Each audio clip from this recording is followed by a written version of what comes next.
Hello students, আজকে আমি তোমাদের পরাগযোগ ও নিষেকের মাধ্যমে কিভাবে একটা নতুন উদ্ভিদ সৃষ্টি হয় সেটাই বলবো।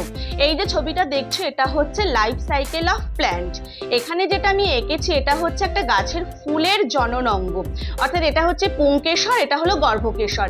এই পুংকেশরের পরাগধানী থেকে কিন্তু পরাগরেণু গর্ভমুণ্ডে পড়ে এবং সেখানে থেকে পরাগরেণু থেকে একটা পরাগনালী নির্গত হয়, যেটা গর্ভদণ্ডের মধ্য দিয়ে ডিম্বকের মধ্যে প্রবেশ করে।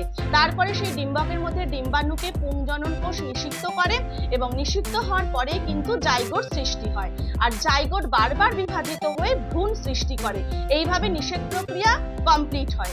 তারপরে কিন্তু নিষেক হওয়ার পরে এই যে ডিম্বকটা থেকে কিন্তু বীজ তৈরি হয় আর ডিম্বাশয়টা ফলে পরিণত হয়। তারপরে এই বীজের অঙ্কুরোদ্গম ঘটে একটা নতুন শিশু উদ্ভিদ সৃষ্টি হয়। এইভাবেই কিন্তু একটা উদ্ভিদের জীবনচক্র কমপ্লিট হয়।